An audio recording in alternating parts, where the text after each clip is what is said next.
Hello बच्चों, आज हम पढ़ेंगे। हमने पिछली बार पढ़ा था बेटा लिगेंड्स। तो हमने लिगेंड्स पढ़े थे, लिगेंड क्या होते हैं। हमने पढ़ा मोनोडेंटेट, हमने पढ़ा बाइडेंटेट, हमने पढ़ा ट्राइडेंटेट, हमने पढ़ा टेट्राडेंटेट, हमने पढ़ा हेक्साडेंटेट, सारे पढ़ लिए। अब हम पढ़ेंगे according to charge. According to charge ligands are of three types. Three types. Beta, today is the combined video because हमें ligands ये याद करने हैं और इन ligands को याद करके हम करेंगे IUPAC नेमिंग कॉम्प्लेक्सेस की। इसलिए ये कॉमन होते हैं दोनों में, तो इसलिए आज combined वीडियो बना रहे हैं। तो आवेश के अनुसार, हिंदी में आवेश के अनुसार लिगैंड तीन प्रकार के होते हैं। आवेश भी तो तीन प्रकार के होते हैं बेटा। एक होता है ऋणावेश, एक होता है धनावेश और तीसरा आवेश होता है आवेशहीन यानी उदासीन। No charge. चार्ज के हिसाब से बेटा कितने टाइप के हैं लिगेंड? तीन प्रकार के। पहला है बेटा नेगेटिव लिगेंड्स। नेगेटिव लिगेंड्स ऋणात्मक लिगेंड। तो बेटा ऋणात्मक यानी नेगेटिव लिगेंड्स होते क्या हैं?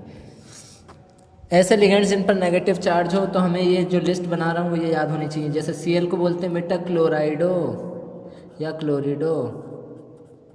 क्लोरिडो क्या बोलते हैं इंग्लिश में? क्लोराइडो।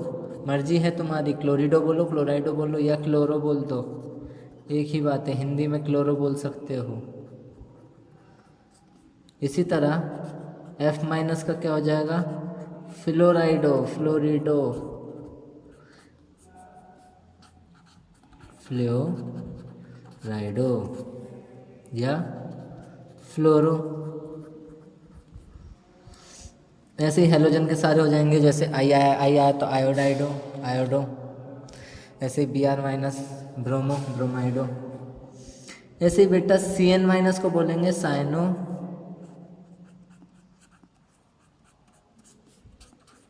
साइनो। उसके बाद हम NO2- को बोलेंगे बेटा नाइट्रो, नाइट्रो। ONO- को बोलेंगे बेटा नाइट्राइटो, नाइट्रीटो, नाइट्राइटो। इसी तरह बेटा N3- को बोलेंगे नाइट्राइडो। क्या बोलेंगे बेटा? नाइट्राइडो। एक चीज़ बड़ी कॉमन आएगी इन सब चीज़ों में बेटा, इनके सब के नाम के पीछे ओ लग जाता है जब ये लिगेंड की तरह उपयोग होंगे।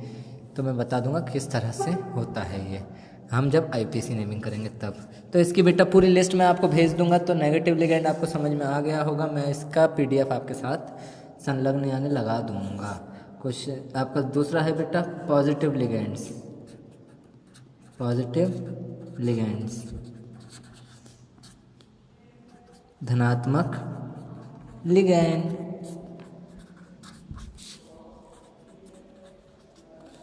बेटा जिन पर पॉजिटिव चार्ज हो, जैसे NO+, इसको बोलते हैं बेटा नाइट्रोनियम।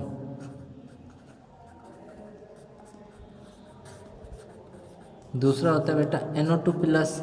तो पॉजिटिव लिगेंड में पीछे EM लगता है, EM, नाइट्रोनियम, नियम लगता है पीछे। और इसका नाम हो गया नाइट्रोसोनियम, नाइट्रोसोनियम, नाइट्रोसोनियम। इसी तरह बेटा तीसरे होते हैं उदासीन यानी कि न्यूट्रल लिगेंड्स। तीसरे हैं बेटा उदासीन लिगेंड, इंग्लिश में बोलते हैं बेटा न्यूट्रल लिगेंड। तो उदासीन लिगेंड्स में क्या होता है, कोई आवेश नहीं होता, जैसे NH3 बेटा एमीन, क्या बोलेंगे एमीन, ऐसे ही बेटा EN ethylene diamine, ethylene diamine, ethylene diamine, जैसे बेटा PY होता है, या फिर इसी को बोलते हैं C5H5N, तो इसका नाम है पीरिडीन। क्या है बेटा, पायरीडीन। तो यही होते हैं बेटा लाइगेंड्स, ये होते हैं बेटा आवेश के अनुसार, धनात्मक, ऋणात्मक और उदासीन। तो ये सब आपको याद करने हैं कल तक, क्योंकि हम कल से IUPAC नामकरण सीखेंगे। IUPAC नामकरण के लिए हमें एक चीज़ और आनी चाहिए, वो भी सिखा रहा हूँ बेटा, ऑक्सीकरण अवस्था की गणना करना, calculation of oxidation state, oxidation state, ऑक्सीकरण अवस्था की गणना करना, कैलकुलेशन ऑफ ऑक्सीडेशन स्टेट। बेटा कैसे करते हैं, देखो हमेशा याद रखो, कॉम्प्लेक्स जो हमें दिया हो, जैसे ऐसा दिया है,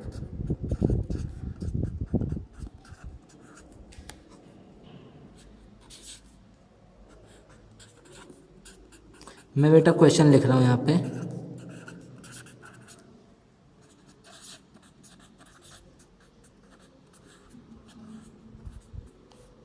खोपड़ी पे 2-। अब हम बात करते हैं इसकी, तो बेटा हम जब पूरे कॉम्प्लेक्स को देते हैं तो इसके ऊपर कोई चार्ज नहीं है, कोई आवेश नहीं है। जब कोई आवेश नहीं होता तो हम इक्वल टू के बाद 0 लिखते हैं। और कैसे लिखते हैं ये देखिए, देखो बेटा 4K + Fe + 6Cn बेटा इज इक्वल टू 0, ये लिख दिया मैंने बराबर के बाद 0। अब हमें एक चीज़ पता होनी चाहिए, बाबा जी की बूटी ये है कि बेटा नाक एक होती है, सोडियम और पोटेशियम का ऑक्सीकरण अवस्था हमेशा क्या होता है बेटा, 1। नाक क्या होती है बेटा, 1। सोडियम और पोटेशियम की ऑक्सीकरण अवस्था, सोडियम और पोटेशियम की ऑक्सीडेशन स्टेट क्या होगी बेटा, 1 होगी। तो हमने लिगेंड में Cn लिखा था, उसके ऊपर -1 चार्ज था, 4 इंटू इसकी हो गई 1 + Fe इंटू प्लस 6 इंटू बेटा इसके ऊपर -1 चार्ज था, इसका मतलब इसकी ऑक्सीडेशन स्टेट -1 है। 4 - 6 कितना होगा बेटा, Fe की -2, यानी Fe की वैल्यू क्या आ गई, +2।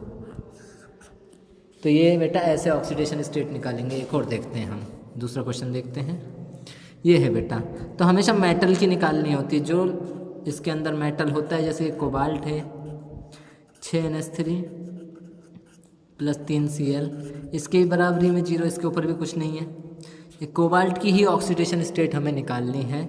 NH3 न्यूट्रल लिगेंड, और जितने भी न्यूट्रल लिगेंड है वो 0 होते हैं उनकी ऑक्सीडेशन स्टेट, और Cl के ऊपर भी -1 चार्ज होता है, तो -1 = 0, कोबाल्ट -3 = 0, तो कोबाल्ट की वैल्यू क्या होगी बेटा, +3। ये आ गई इसकी ऑक्सीडेशन स्टेट। अगर हमारे पास कोई ऐसा कॉम्प्लेक्स आ जाए जिसके माथे पर चार्ज हो, जिसके ऊपर क्या हो, चार्ज, जैसे ये है Hg2-, इसके ऊपर चार्ज है, तो बेटा हम इसको पहले खोल के लिखेंगे, Hg + 4I बराबर -2। अब I की -1 होती है, तो Hg - 4 बराबर -2, तो Hg बराबर -2 + 4, तो Hg की वैल्यू क्या आ जाएगी बेटा, +2। इसका यूज़ मैं कल बताऊंगा आपको। अब ऑक्सीडेशन स्टेट निकालना भी आपको आ गया होगा। तो बेटा आज की वीडियो में बस इतना ही, मिलते हैं हम कल।